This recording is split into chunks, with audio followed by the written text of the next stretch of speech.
우리 텔레비전 보면 국민 멘토라고 불리는 가정의학과 선생님 한 분이 요즘 굉장히 많이 나오죠. 자녀 문제 때문에, 또 부부 문제 때문에, 자기 문제 때문에 여러 가지로 이렇게 상담을 합니다. 그분이 운영하는 병원에서 상담하기가 하늘의 별 따기라고 하죠. 그래서 어떤 한 분이 50분 상담하는데 92만 원 들었다고 하지 않습니까? 그런데 그 50분의 상담이 자기 인생에 있어서 최고의 상담이고 자기의 삶을 결정짓는데 아주 중요한 상담이었기 때문에 그 많은 돈이 그렇게 아깝지 않다라고 하는 그런 인터뷰 기사를 봤습니다. 투자의 귀재라고 부르는 워렌 버핏, 3만 5천 원짜리 스테이크 한번 먹는데 드는 돈이 1,900만 달러라고 합니다. 우리 돈 246억에 이번에 낙찰이 되었습니다. 이런 분들 어디 가도 환영받고 큰 돈 지출하면서도 만나기를 원하고 소망하는 가운데 있습니다. 왜 그럴까요? 왜 이런 사람은 그렇게 환영을 받을까요? 딱 이유는 한 가지입니다. 그분들 만나면 자기에게 이익이 된다라고 하는 생각이 있기 때문에 그렇습니다.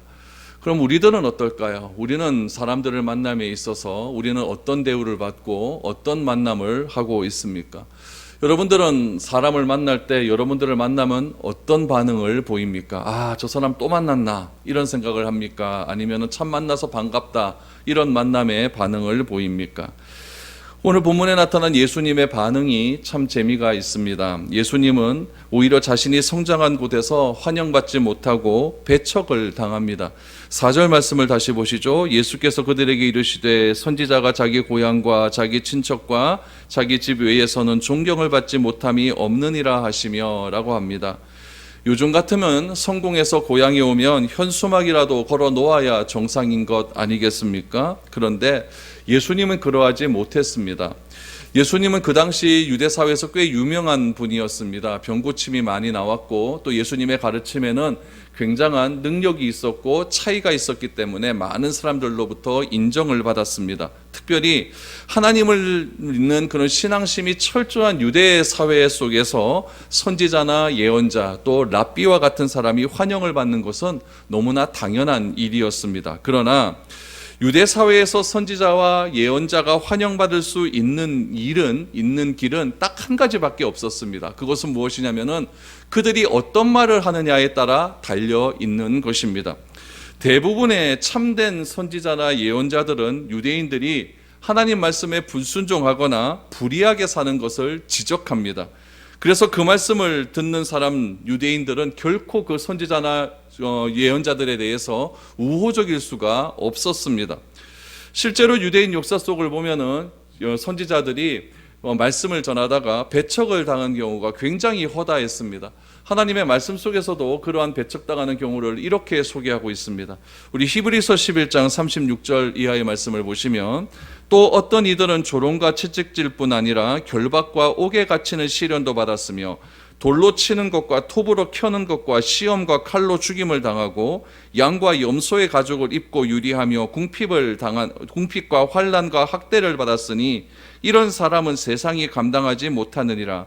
그들이 광야와 산과 동굴과 토굴에 유리하였느니라 라고 말을 합니다. 이렇게 당하는 선지자들이 실제로 있었습니다. 예레미야 같은 경우는 하나님의 말씀을 전하다가 산채로 매장을 당했다라고 이렇게 전해지고 있습니다.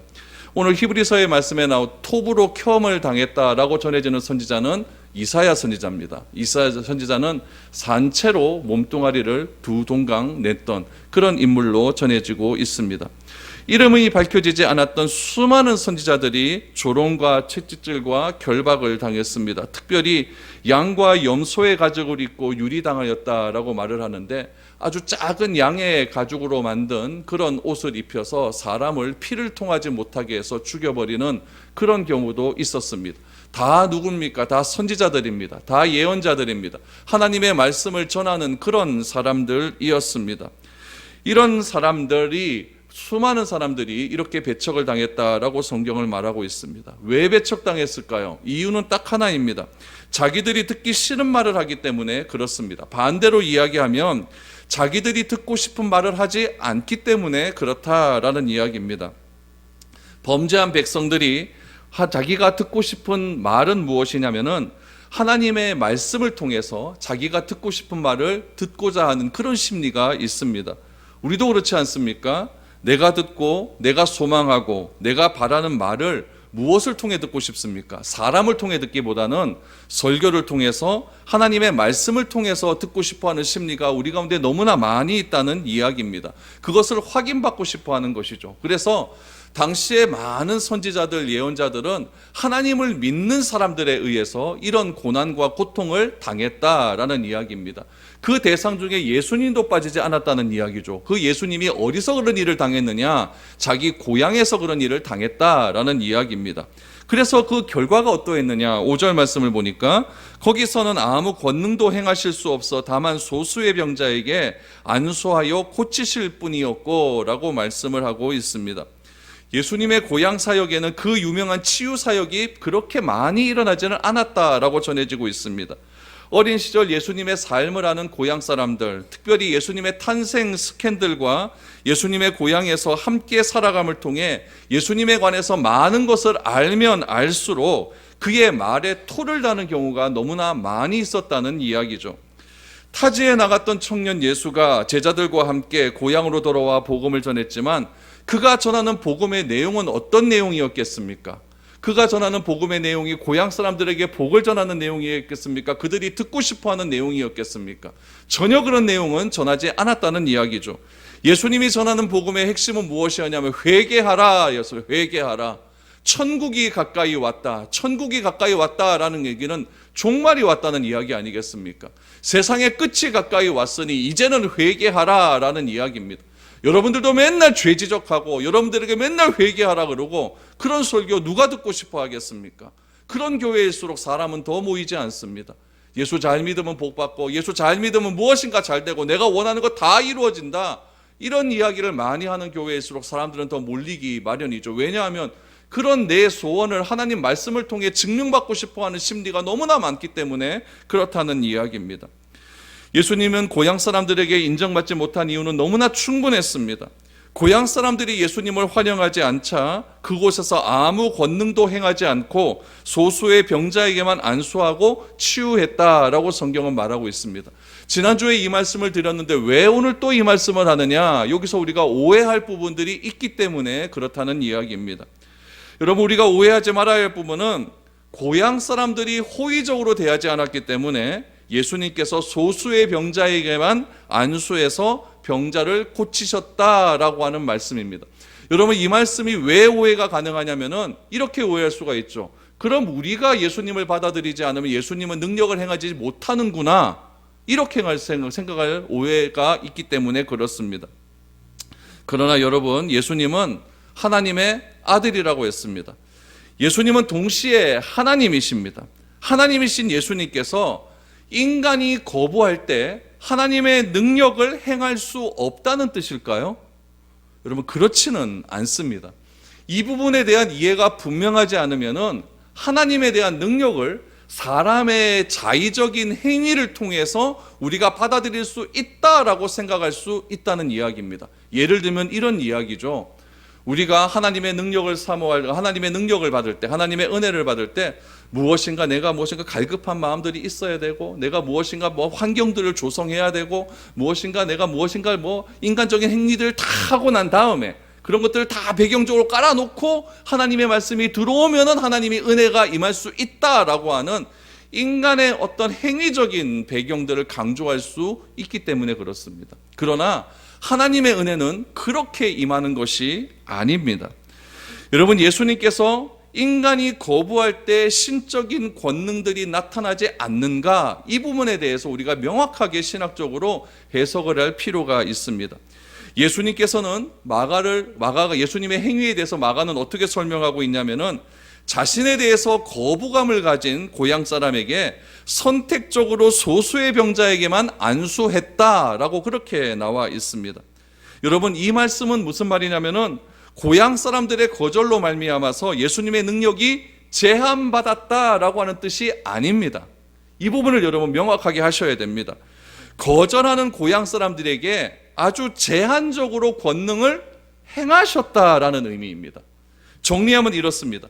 예수님께서 사람 때문에 능력이 제한받은 것이 아니라 스스로 능력을 제한하셨다. 이것이 옳은 것입니다. 이 사실이 오늘 우리에게 아주 중요한 의미를 가지고 있다는 이야기입니다. 예수님의 능력이 인간의 반응 때문에 제한된 것이 아니라 예수님 스스로 능력을 제한하셨다라는 이야기죠. 여러분, 하나님은 어떤 하나님이시냐? 하나님의 성품은 이렇죠. 하나님은 하나님이 원하시기만 하면 어떤 상황 속에서도 능력을 행하실 수 있는 분이십니다. 사람이 하나님의 능력을 인정하든 인정하지 않든 하나님은 자기의 뜻을 행할 수 있는 능력이 있는 분이십니다. 다시 말하면 사람은 하나님의 은혜를 절대 거부할 수가 없습니다. 그러므로 하나님의 은혜를 거절하는 사람에게는 하나님의 능력이 나타날 수 없는 것이죠. 하나님은 악인에게나 선인에게나 모든 사람에게 햇빛을 동일하게 주십니다. 하나님은 모든 사람에게 비를 동일하게 주십니다.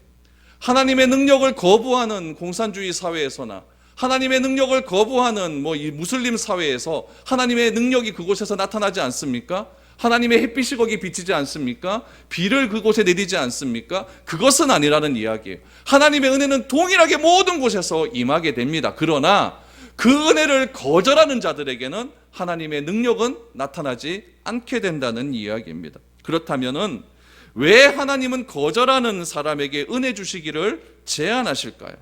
그 이유는 분명합니다. 하나님께서 능력을 행하실 때에 하나님은 그 능력을 행하심에 목적이 있습니다. 하나님은 교회를 세우시고 하나님은 교회를 통해서 많은 사람들에게 은혜를 베푸실 때마다 목적이 있다는 이야기예요. 그 목적이 무엇일까요? 그 능력을 통해서 자신의 이름이 드러나기를 원하시는 겁니다. 이름이 어떻게 드러나시기를 원하실까요? 그 능력을 체험하는 사람들의 삶을 통해서 하나님의 능력이, 또 이름이 많은 사람들에게 펼쳐나가기를 원하시고 있다는 이야기입니다.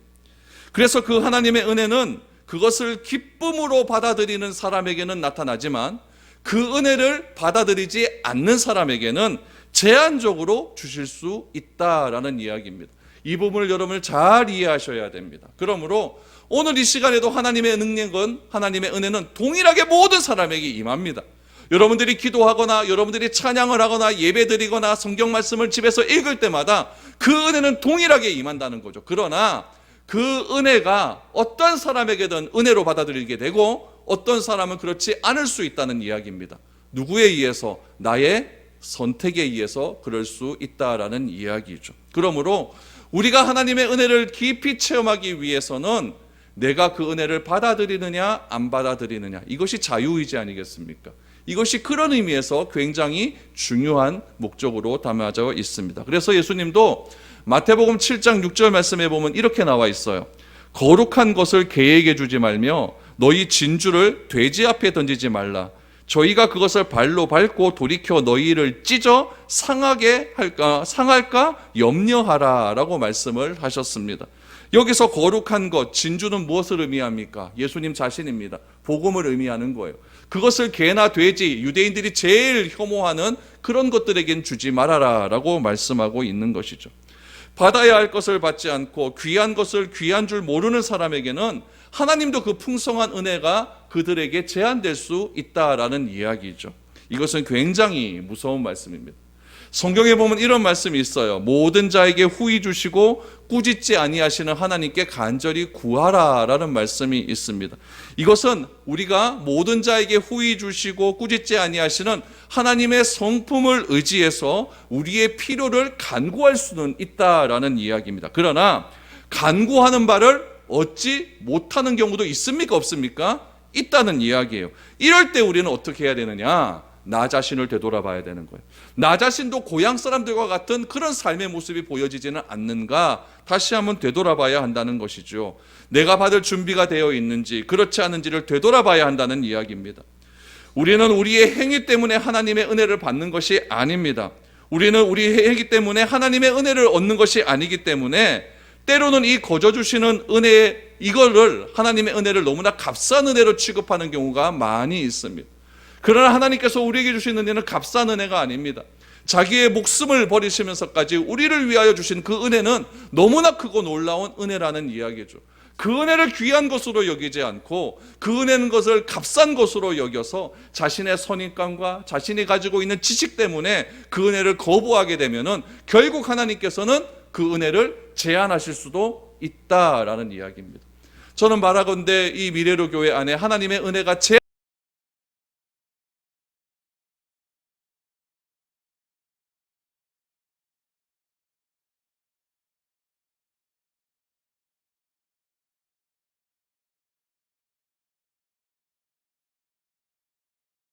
일어나야 된다는 이야기입니다. 그래서 하나님께서 주시는 이 은혜를 값싼 은혜로 여기지 않을 수 있는 그런 우리 모두가 되어야 될 줄로 믿습니다. 그런 것에 대해서 마가는 이렇게 평가를 하고 있습니다. 6절 7절 보시죠. 그들이 믿지 않음을 이상히 여기셨더라. 이에 모든 촌에 두루 다니시며 가르치시더라. 12제자를 부르사 둘씩 보내시며 더러운 귀신을 제어하는 권능을 주셨다라고 말합니다. 마가는 이 사실을 이렇게 표현합니다. 고향 사람들이 예수님을 받아들이지 않는 것, 이 상황을 어떻게 하셨다? 이상히 여기셨다라고 말합니다. 이상히 여기셨다라고 표현하는 이유는 무엇이냐면은 고향 사람들이 예수님을 영접하지 않고 다른 지역보다 오히려 더욱 거절한 것이 예수님의 책임은 아니다라는 것을 강조하는 것입니다. 예수님의 책임이 아니라 그 지역 사람들의 선입관으로 인하여 예수님의 은혜를 받아들이지 않았다라는 그것을 이상히 여기셨다. 그러니까 예수님은 왜 저렇게 받아들이지 않을까라고 이상히 여기셨다라고 이렇게 표현을 하고 있습니다. 그래서 예수님은 나사렛에서 나오십니다. 나오셔서 모든 촌을 두루 다니시며 가르치셨다라고 그렇게 결론을 짓습니다. 촌에 해당되는 헬라어가 코베라고 얘기하는데, 이 코베라고 하는 말은 작은 마을이라는 뜻입니다. 작은 마을. 그래서 나사렛에서 나오셔서 제자들을 둘씩 묶어서 작은 마을로 파송하게 됩니다. 성경에는 나와 있지 않지만 제자들이 나사렛 주변에 작은 마을이 꽤 있습니다. 그 나사렛 주변의 작은 마을 중에서 우리가 가장 잘 아는 마을이 가나라고 하는 동네입니다. 가나. 우리 가나 혼인잔치 나와 있지 않습니까? 나사렛에서 얼마 떨어져 있지 않아요. 예수님께서는 이 제자들을 가나에게도 파송하셨을 것입니다.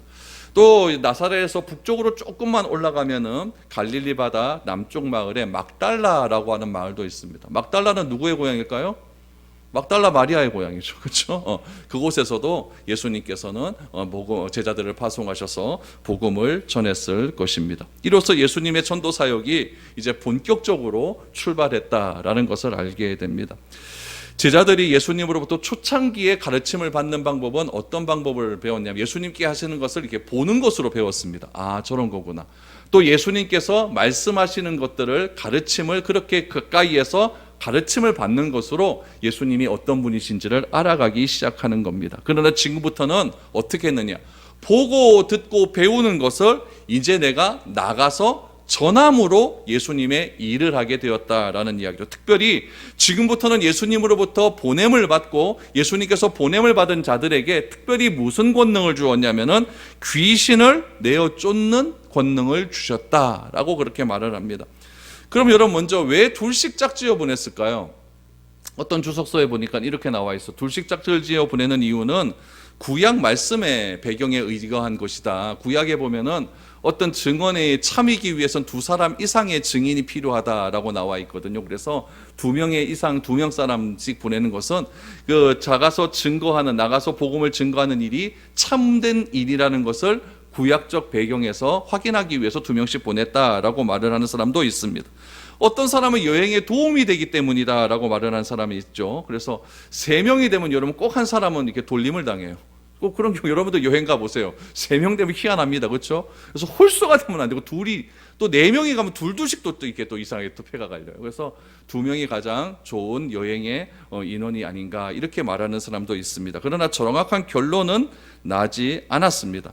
그러나 중요한 것은 무엇이냐면 복음을 전하는 데 있어서 둘씩 짝을 지어 복음을 전하는 것이 굉장히 효과적이라는 이야기죠.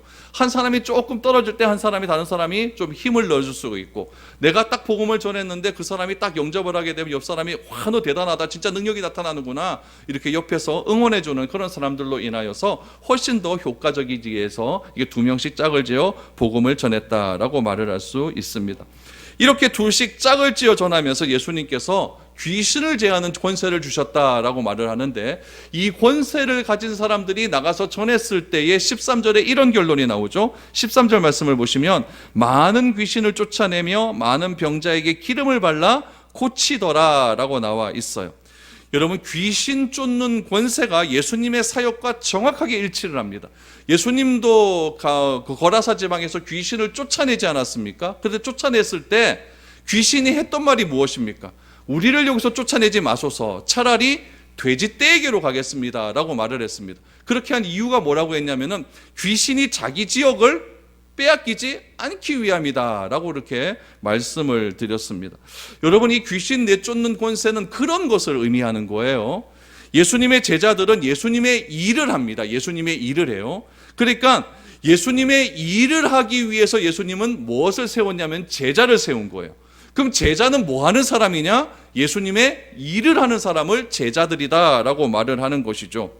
우리는 이 사실을 늘 기억해야 됩니다. 우리가 그리스도인이다 라고 칭함을 받는 것, 내가 교회에 다닌다, 내가 기독교인이다, 내가 그리스도인이다 라고 다른 사람들로부터 칭함을 받을 수 있는 이유는 무엇이냐면은 교회에 그냥 왔다 갔다 해서 그렇게 했다는 것이 아니라는 이야기입니다. 내가 그리스도인이라고 칭함을 받는 이유는 뭐냐면 예수님의 일을 똑같이 하기 때문에 내가 그리스도인이라고 사람들에게 인정을 받을 수 있는 것이죠. 그러면 어떻게 살아가는 것이 그리스도인으로서, 그리스도 제자로서 삶을 이어갈 수 있는 방법일까요? 그것은 제자들이 예수님의 사역을 그대로 이어받았듯이 우리들도 예수님의 삶과 사역을 그대로 이어받으면 됩니다. 예수님이 복음을 전하시고 귀신을 쫓아내는 권능을 제자들에게 주셨다고 한다면 우리도 그렇게 똑같이 하면 된다는 이야기예요. 그렇다면은 귀신을 쫓아낸다, 이 의미가 무엇인지를 잘 알아야 됩니다. 여러분, 귀신 쫓아낼 때 TV 같은 데 보면 막 귀신 들렸다 해갖고 그 사람을 막 발로 밟고 때리고 안찰? 이상한 말 만들어서 때려가지고 막 사람 죽게 만들고 입속에다 과암 지르고 여러분, 이런 행동을 하는데 이런 것들은 여러분 귀신을 쫓아내는 그런 인위적인 그런 행동이 아닙니다. 그 행동입니다. 본문을 보시면 여러분 귀신을 쫓아내는 일은 그 자체의 강조점이 있지 않습니다. 귀신을 쫓아낸다라고 하는 것은 고라사 지방의 일과 똑같은 의미에서 해석이 되어야 됩니다. 귀신의 지배력에서 벗어나게 하는 겁니다. 귀신의 지배권으로부터 하나님의 지배권으로 옮겨주는 일을 해야 된다라는 이야기죠. 거기에 강조점이 있어요. 여러분, 성경에 보면 우리는 다 사탄의 종이었다라고 나와 있습니다. 그러나 이제는 예수님의 십자가의 능력을 믿음을 통해서 무엇이 되었냐면은 하나님의 아들이 되었다라고 성경은 선언하고 있습니다. 과거에는 육신의 정욕을 따라 행했다고 한다면 이제는 우리가 하나님의 아들이 되었기 때문에 성령의 열매를 맺는 그런 삶을 살아야 된다라고 말을 하고 있는 것이죠. 여러분, 귀신의 종에서, 사탄의 자녀에서 이제는 하나님의 아들에서의 삶으로 우리가 이어져 나갈 때에 그것을 무엇이라고 하느냐면은 지배권의 이동이라고 이야기를 해요. 그 지배권의 이동이 어떻게 드러나냐면은 나 중심의 삶에서 하나님 중심의 삶으로 변화가 됩니다. 예전에는 나만 아는 사람이었어. 나만 아는 사람. 그러나 이제는 하나님을 믿게 되면, 하나님의 자녀가 되면 나만 아는 사람이 아니라 하나님의 아들로서의 삶을 살아가게 된다라는 이야기예요. 여러분, 교육학에서도 보면은 6살 때부터 타인을 위한 배려가 시작이 됩니다. 아이들 6살 때쯤 되면은 이제는 조금 성숙한 아이들은 자기 동생에 대한 배려를 할 줄 알게 된다는 이야기예요. 그런데 예수를 믿고도 내가 그리스도인이 되었음에도 불구하고 오로지 나만 아는 사람이 있어요. 내 교회, 내 교목사님, 내 집, 내 아들, 이것만 아는 사람이 있다는 이야기. 주변은 하나도 돌아보지 않고 오로지 나 중심적인 삶을 사는 사람들이 있다는 이야기. 이것은 여러분 아직도 하나님을 믿되 신앙의 어른이 되지 않았다는 것을 의미하고 있습니다. 신앙의 성숙함은 이제는 나 중심에서 상대방 중심으로, 하나님 중심으로 옮겨가는 데 있다라는 이야기예요. 이것을 또 다른 표현으로 무슨 표현이라고 하냐면은 회개했다라고 말을 합니다. 그러므로 우리가 회개에 합당한 삶을 살아간다라고 하는 것은 우리 주인이 누구인지 안다는 거예요. 나 중심의 삶은 우리의 주인이 과거의 삶이었기 때문에 사탄의 나의 주인이었어요. 마귀의 종이었어요. 그러나 이제는 우리의 주인이 하나님이 되었기 때문에, 하나님을 하나님 아저씨라고 부릅니까? 아니잖아요. 하나님 아버지라 부르지 않습니까? 하나님이 나의 아버지가 되었기 때문에 나의 주인은 하나님이다라고 하는 인식을 가지고 그분의 삶을 따라 살아가는 것, 그것이 여러분 그리스도인의 참된 삶이라는 이야기죠. 이런 삶으로 변화시킬 수 있는 것이 귀신을 제어하고 귀신을 권능을 빼앗을 수 있는 그런 능력의 삶이다라는 것이죠. 그래서 우리가 여러분 예수를 제대로 잘 믿고 나면은 이제 더 이상 더러운 것에 취하지 않지 않습니까? 더러운 것에 취하지 않고 하나님이 기뻐하시는 일이 무엇인지를 우리가 진지하게 생각해보고 그런 삶을 중심으로 살아가는 것, 그것이야말로 귀신의 지배력에서 해방되는 그런 삶이다라는 이야기죠. 이런 삶의 영향력이 나를 넘어가는 거예요. 나를 넘어가서 우리 가족에게로, 가족을 넘어가서 우리 이웃에게로 넘어가는 삶, 그것이 귀신을 제어하는 능력이다라는 것을 우리는 알게 됩니다. 그래서 예수님께서는 둘씩 짝지어서 제자들을 촌으로 파송하시면서 작은 마을들로 파송을 하시면서 그들에게 지배권을 옮겨갈 수 있는 것, 나 중심의 삶에서 하나님 중심의 삶으로 옮겨갈 수 있는 그런 능력을 허락해 주셨다라고 말씀합니다. 그럼 그렇게 갈 때 어떤 마음의 태도를 가지고 나가야 되느냐? 그 전도자의 태도를 8절에서 10절에 보면 이렇게 나옵니다. 명령하시되 여행을 위하여 지팡이 외에는 양식이나 배낭이나 전대의 돈이나 아무것도 가지지 말며 신만 신고 두 벌 옷도 입지 말라 하시고, 또 이르시되 어디서든지 누구의 집에 들어가거든 그곳을 떠나기까지 거기 유하라 라고 말합니다.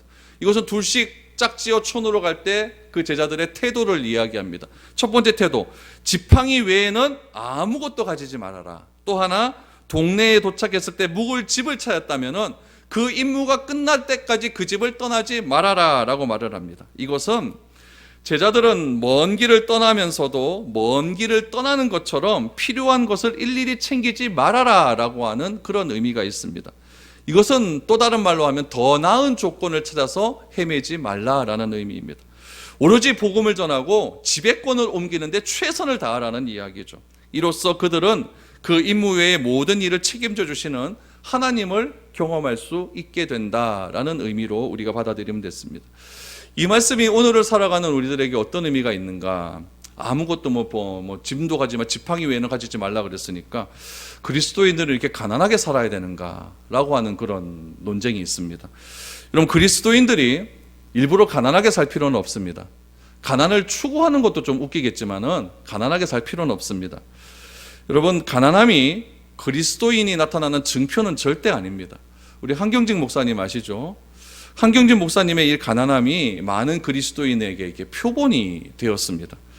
한경직 목사님이 가난함이 많은 사람들에게 회자된 이유는 무엇이냐면은 내가 가난함을 추구하지 못하지만은 어떤 큰 교회 목사님이 그런 가난함을 추구하는 삶을 살기 때문에 그 목사님의 청빈하고 겸손하고 빈곤한 삶을 통해 내가 대리만족을 누릴 수가 있는 거예요. 그렇기 때문에 그분이 굉장히 칭송을 받았습니다. 그분이 남한산성에서 은퇴하시고 사셨는데 그분한테 가보니까 아무것도 없었습니다. 아무것도 없고 양복 한 벌 딱 위에 걸려있고 그렇게 살고 계셨다라고 해요. 그러나 그분이 그렇게 사는 그 이면에는 중요한 이유가 있었습니다. 한경진 목사님이 훗날 자신의 과거에 행했던 죄에 대한 회개의 표시가 이거다라고 말을 합니다. 그럼 그분이 어떤 잘못을 했느냐? 이거는 굉장히 좀 민감한 문제이기 때문에 좀 말하기 좀 그렇지만은 그분이 굉장히 한국 사회에 많은 잘못들을 했어요. 그래서 그것에 대한 자신의 회개의 징표로서 자기는 이렇게 가난하게 산다라고 이렇게 말을 했습니다.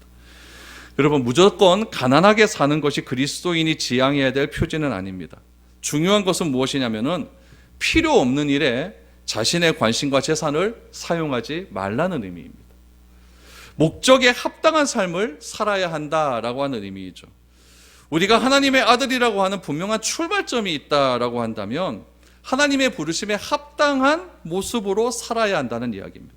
그 합당한 모습이 무엇이냐? 나의 시간, 내 생각, 나의 행동, 내 재산, 내 능력, 나의 모든 가치들이 나의 주인이 누구이신지를 분명히 알고 설명할 수 있어야 된다는 거예요. 내가 시간을 이렇게 사용했는데 이 시간 활용함이 내 주인이 누구신지에 대한 분명한 설명이 될 수 있어야 된다는 거죠. 내가 어떤 물질을 사용함이 있는데 그 물질 사용함이 내가 내 주인이신 하나님에 대한 분명한 설명함으로 나타날 수 있어야 된다라는 이야기죠. 그러면 나의 모습이 내 주인이 하나님이심을 설명할 수 있는 그런 모든 삶이 될 수 있는가? 거기에 대한 해답이 우리에게 나와야 된다는 이야기입니다. 우리는 비로소 내가 그리스도인, 그리스도의 제자, 하나님의 아들됨을 떳떳하게 인정할 수 있는 방법은 무엇이냐면은 내가 사용하는 모든 것에서 내 주인이 하나님이라는 사실이 설명될 수 있는가라는 질문에 예라고 확인할 수 있어야 된다는 이야기죠. 그래서 예수님은 둘씩 짝지어 전도하러 나갈 때에 지팡이 외에는 가지지 말라라고 하는 것은 무엇이냐면은 자꾸 무엇인가 필요한 것 때문에 예수님께서 그곳에 파송하신 목적을 잊어버리지 말라는 이야기입니다. 그 집에 들어가서 그 목적이 다 할 때까지 있어라라고 하는 이야기는 무엇이냐면은 그 집에서 나를 향한 대접이나 나를 향한 어떤 형편들이 내가 뭐 활용함에 있어서 하나님의 목적을 활용함에 있어서 좀 불편함이 있을 수 있잖아요. 그런 것 때문에 더 편한 곳으로 옮기지 말라는 이야기입니다. 하나님 예수님은 그렇게 제자들에게 분명한 목적을 가지고 그곳에 파송하셨다는 사실을 알게 됩니다. 그리고 하나의 조건을 하나 다시죠. 11절에 보니까 어느 곳에서든지 너희를 영접하지 아니하고 너희 말을 듣지 아니하거든 거기서 나갈 때에 발 아래에 먼지를 떨어버려 그들에게 증거를 삼으라 라고 말을 합니다. 11절을 설명하시면 가정법을 이야기합니다. 어느 곳에든지 너희를 영접하지 않고 너희 말을 듣지 않거든 이라고 않거든 어떻게 됩니까? 그것을 거절하면 어떻게 된다는 거죠? 발 아래 먼지도 털어버려라 라고 말을 합니다. 이것은 무슨 의미냐면은 유대인의 전통에 의거한 말씀입니다. 유대인들의 전통은 어떤 전통이 있었냐면 자기가 유대인들이 지나다니다가 저기 사마리아 사람들이 이렇게 걸어가면은 그 사람은 부정하게 된다고 생각을 해요. 그래서 집에 오면은 모든 것을 다 씻습니다. 씻는데 그냥 물을 받아놓는 물에다 씻는 것이 아니라 흐르는 물에다 씻어야 돼요. 그래야 부정함이 사라진다라고 생각을 해요. 그래서 나와 관련된 그 씻기 전에 관련된 모든 것들은 다 소독합니다. 그러니까 유대인들은 자신이 이방인 지역을 지나갔다든지 자기가 부정한 사람들이 나를 지나갔다든지 이렇게 해버리면은 집에 돌아와서 모든 것을 씻고 먼지를 다 털어버리는 그런 전통이 있었다라는 것이죠. 유대 사회의 전통에 비추어서 예수님의 말씀의 의도를 보면은 정확하게 나타납니다. 전도자가 주님의 명령을 따라 어느 마을에 가서 복음을 전했는데 그것을 받아들이지 않는다면은 하나님의 은혜는 어떻게 전한다 그랬죠? 누구에게나 전하지만 그것을 받아들이는 사람에 따라서 은혜가 임할 수도 있고 안 임할 수도 있다고 하지 않았습니까? 그러니까 그것을 받아들이지 않는 사람, 그 은혜를 임하지 않는 사람이 된다는 이야기예요. 그러면 그 순간부터 그 지역은 하나님과 상관이 없는 지역이 되어버리는 것이죠. 털어버리고 나와라라고 하는 데는 그런 의미가 있다는 이야기입니다. 그래서 이 말씀에서 볼 수 있는 주님의 논리는 분명합니다. 전도자가 주님께 보냄을 받고 주님께 권세를 받았다면은 그리고 전도자로서 올바른 태도를 가지고 살아간다면은 그가 전하는 복음을 받아들이는 자들은 구원의 기회가 되는 것이고 그것을 거부하는 자는 심판의 시간이 점점 그들에게 임할 수밖에 없다라고 하는 논리가 된다는 이야기죠. 복음은 여러분 회색지대가 없습니다. 복음은 내가 양다리 걸치는 게 아니에요. 내가 구원을 받든지 죽든지 둘 중에 하나입니다. 그래서 받아들이지 않고는 아예 끝내버리고 와라. 이렇게 예수님은 설명하고 있습니다. 그래서 12절을 보십시오. 제자들이 나가서 회개하라 전파하고 많은 귀신을 쫓아내며 많은 병자에게 기름을 발라 고쳤다라고 말을 합니다. 주님께 파송과 당부와 권세를 받은 제자들이 나가서 복음을 전하고 병을 고치며 귀신도 쫓아내는 일을 감당합니다. 고향에서 예수님을 거부했기 때문에 예수님은 그 인근 지역으로 가셔서 예수님의 일을 계속하셨습니다. 우리의 생각에는 예수님의 고향에서의 사역이 실패로 보일 수 있지만 고향에서의 사역 이후에 예수님은 둘씩 제자를 보낸 전도를 통해 예수님의 이름이 본격적으로 유대 전 지역으로 확장되어지는 그런 기회가 됩니다. 우리 다음 주에 보겠지만은 이 일 때문에 둘씩 짝지었으니까 12명에게 6명씩 보냈겠죠. 6명의 팀을 짝지어서 보낸 이 일 때문에 이 일이 헤롯 왕에게까지 들어갑니다. 헤롯에게 들어가고 헤롯이 위험을 느끼게 되어서 저자가 도대체 누구냐? 세례 요한 아니냐? 그래서 세례 요한을 잡아들여서 목을 베는 일이 일어나게 됩니다. 그건 다음 주에 보게 될 거예요. 그래서 예수님의 활동의 제안에도 불구하고 그 제안이 고향에서의 제안이었죠. 그 제안에도 불구하고 제자들은 자신의 대디하는 복음을 전도자로 세움을 통해서 예수님의 십자가 사건 이후에 예수님께서는 이제 부활하시고 하늘로 올라가시지 않습니까? 예수님 사역 이후의 일을 예수님은 지금부터 준비하셨다라고 예수님은 마가는 기록하고 있습니다. 이때의 사역을 이제는 예수님의 중반기 사역으로 시작이 된다라고 이렇게 보시면 됩니다. 그래서 전반기 사역에는 예수님께서 병자를 고치시고 전파하시는 일이 주로 이루었다면, 이제 중반기 사역부터는 예수님께서 제자를 파송하는 사역을 시작하므로 예수님의 중반기 사역이 시작이 됩니다. 두 가지 중요한 결론을 보고 우리 말씀을 정리하도록 하겠습니다. 첫 번째는 하나님의 은혜를 사모하고 자신의 가르침을 기꺼이 받는 자에게는 하나님은 더 큰 은총을 베풀어 주신다는 사실을 기억하시기 바랍니다. 우리가 그분의 은혜를 사모하면 사모할수록 하나님께서는 우리에게 더 풍요로움으로 우리에게 다가오신다는 이야기입니다. 그러므로 하나님의 은혜가 우리가 세상을 살아가면서 수없이 임하게 됩니다. 무더웠잖아. 근데 어저께 비가 한번 확 오니까 얼마나 시원합니까? 이것도 다 하나님의 은혜 아니겠습니까? 그러니까 하나님의 은혜는 그런 거예요. 하나님의 은혜는 삶의 작은 미묘한 순간순간 속에서도 하나님의 은혜는 동일하게 임하지만은 어떤 사람에게는 그것이 은혜로 받아오는 것이고 어떤 사람은 여전히 그것이 불평불만으로 다가올 수 있다는 것을 기억하시기를 바랍니다. 두 번째, 그리스도의 제자로서 우리를 다스리는 주인이 누구인지 분명히 깨달아야 된다는 이야기죠. 귀신을 쫓는 권세를 주셨다라고 하는 것은 이제는 나의 주인이 누구인지를 분명히 알라라는 이야기입니다. 나 중심의 삶에서 이제는 하나님 중심의 삶으로 변해가야 된다는 것을 분명히 우리에게 밝혀주고 있는 것이죠. 그래서 하나님께서 우리를 부르신 이유는 우리가 그리스도를 주님으로 인정하고 그분의 삶을 닮아가는 사람으로 이 세상에서 살기를 원하신다. 그렇게 사는 사람을 가리켜서 우리는 그리스도인이다라고 부른다는 이야기입니다. 나는 누구의 소유이며 나는 누구의 가르침을 받고 살아가고 있으며 내 주변은 어떤 가치관에 따라 움직이고 있는가를 분명히 알아야 됩니다. 우리가 예수님처럼 예수님의 제자처럼 귀신을 쫓아내지는 못한다 할지라도 우리 자신을 그리스도의 은혜의 법으로 묶고 그분의 다스리심을 따라가는 삶을 살아야 합니다. 여러분, 이것이 나를 부르시는 목적이고 우리 삶으로 예수님을 믿는 자의 삶을 드러낼 수 있는 유일한 방법임을 기억하시기를 바랍니다. 이번 주간도 무더운 한 주간을 지날 겁니다. 어떤 학자가 얘기하는 걸 보니까 우리가 잠을 제일 편히 잘 수 있는 온도가 21도에서 23도래요. 근데 요즘 우리가 자는 온도는 거기다 플러스 10도입니다. 그러니까 여러분도 잠 못 자고 저도 잠 못 자고 저도 하루에 몇 번을 깨는지 모르고 자다가 참 무더운 삶을 살아가게 될 겁니다. 그러나 이 무더운 한 주간 속에서도 우리 그리스도인으로 당당하게 살아갈 수 있기를 바랍니다. 우리의 주인은 하나님이시고 우리의 주인은 하나님이라는 사실을 우리가 기억하셔서 내 삶의 모든 것들을 행할 때마다 우리 주인이 드러날 수 있는 아름다운 삶을 살아가는 것, 그것이 오늘 이 자리에 나온 이유이고 이 말씀을 듣고 세상에 파송되는 여러분들의 삶의 목적일 것입니다.